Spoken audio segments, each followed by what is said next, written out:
Indonesian at the moment are supplying the second largest of plastic garbage to the ocean.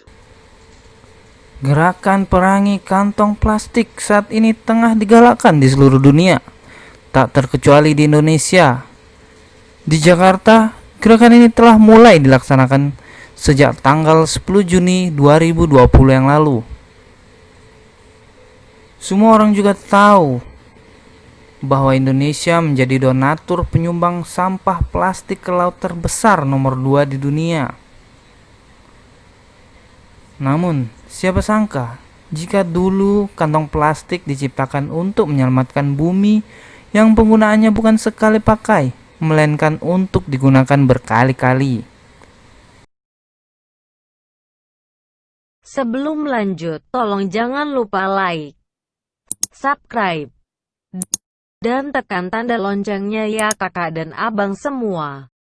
Serta share kepada rekan-rekan yang lain. Apabila video ini bermanfaat. Terima kasih. Plastik di muka bumi ini diawali oleh Alexander Parkes yang pertama kali memperkenalkan plastik pada sebuah eksibisi internasional di London, Inggris pada tahun 1862. Plastik temuan Parkes disebut Parkesin, dibuat dari bahan organik dari selulosa. Parkes mengatakan bahwa temuannya ini mempunyai karakteristik mirip karet, namun dengan harga yang lebih murah. Ia juga menemukan bahwa Parkesin ini dibuat transparan dan mampu dibuat dalam berbagai bentuk. Sayangnya, temuannya ini tidak bisa dimasyarakatkan karena mahalnya bahan baku yang digunakan. Kemudian, pada tahun 1907, bahan sintetis pertama buatan manusia ditemukan oleh seorang ahli kimia dari New York, yaitu Leo Baekeland. Dirinya mengembangkan resin cair yang diberi nama Bakelite. Material baru ini tidak terbakar, tidak meleleh, dan tidak mencair di dalam larutan asam cuka. Dengan demikian, bahan ini terbentuk, maka tidak akan bisa berubah. Bakelite ini bisa ditambahkan ke berbagai material lainnya seperti kayu lunak. Pada tahun 1933, Ralph Wiley, seorang pekerja laboratorium di perusahaan kimia Dow, secara tidak sengaja menemukan plastik jenis lain, yaitu polyvinylidene chloride atau populer disebut dengan saran. Saran pertama kali digunakan untuk peralatan militer, namun belakangan diketahui bahwa bahan ini cocok digunakan sebagai pembungkus makanan. Saran dapat melekat di hampir setiap perabotan seperti mangkuk, piring, panci, dan bahkan di lapisan saran sendiri. Tidak heran jika saran digunakan untuk menyimpan makanan agar kesegaran makanan tersebut terjaga. Kemudian, di tahun yang sama, dua orang ahli kimia organik bernama A.W. Fawcett dan R.O. Gibson yang bekerja di Imperial Chemical Industrial Research Laboratory menemukan polyethylene terephthalate atau PET. Temuan mereka ini mempunyai dampak yang amat besar bagi dunia karena ringan dan tipis. Pada masa Perang Dunia Kedua, bahan ini digunakan sebagai pelapis untuk kabel bawah air dan sebagai isolasi untuk radar. Pada tahun 1940, penggunaan polyethylene sebagai bahan isolasi mampu mengurangi berat radar sebesar 600 pounds atau sekitar 270 kg.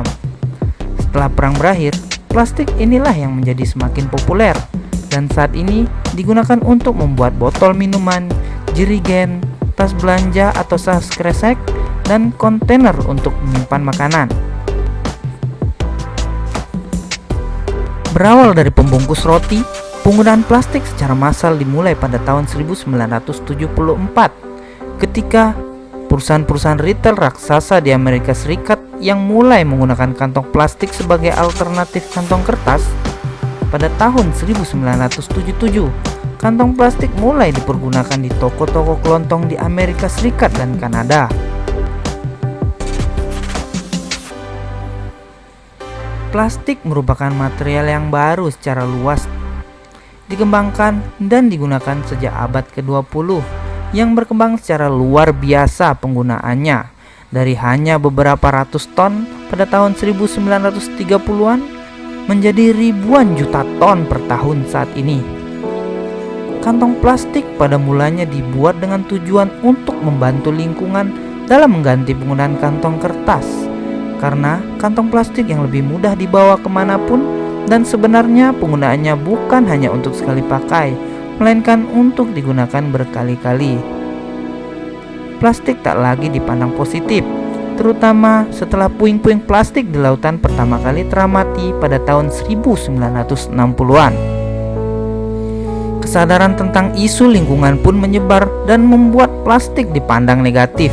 Sejak tahun 1970-an hingga kini, plastik menjadi limbah yang sangat diwaspadai. Saat ini, seluruh dunia kembali mengencarkan pemakaian barang-barang ramah lingkungan, termasuk kantong kertas. Kantong kertas mungkin mengalami biodegradasi lebih cepat, tetapi karena lebih berat sehingga membutuhkan lebih banyak biaya transportasi. Selain itu, dibutuhkan lebih banyak air dan energi untuk membuatnya daripada yang dibutuhkan kantong plastik. Tapi sebenarnya masalah adalah bukan dari energi yang digunakan untuk membuatnya, melainkan fakta bahwa banyak orang-orang yang kesadaran lingkungannya masih sangat kurang, sehingga terbiasa membuang sampah sembarangan. Apalagi kebanyakan sampah yang jatuh dan sengaja dibuang ke sungai, yang menyebabkan banjir juga bermuara ke pantai dan berakhir ke laut.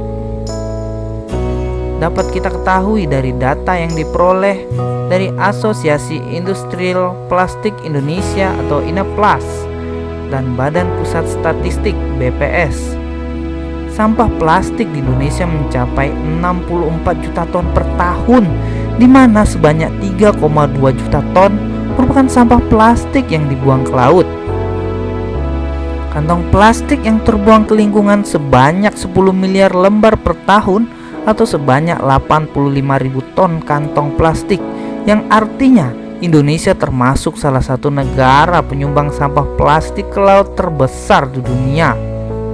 Luar biasa. Sampah plastik yang masuk ke laut dapat terbelah menjadi partikel-partikel kecil yang disebut mikroplastik dengan ukuran 0,3 hingga 5 mm. Mikroplastik ini sangat mudah dikonsumsi oleh hewan-hewan laut.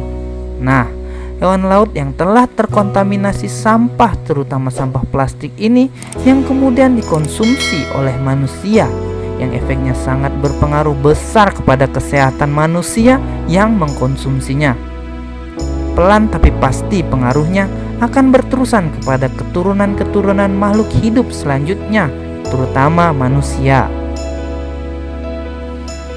Tidak hanya di laut, sampah yang dibuang di tanah pun sama berbahayanya.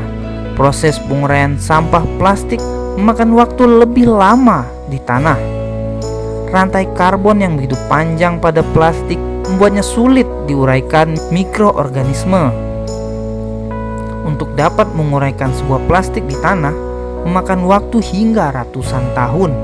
Dapat kita bayangkan berapa ribu tahun yang dibutuhkan untuk menguraikan segunung sampah plastik.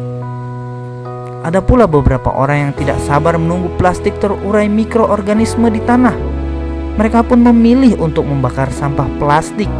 Ketika sampah plastik dibakar, maka akan menimbulkan dioksin dan furan. Jika zat dioksin terhirup manusia, maka akan menyebabkan sesak napas dan ispa. Kemungkinan terburuk bisa ditimbulkan dari konsentrasi kedua zat tersebut adalah kematian.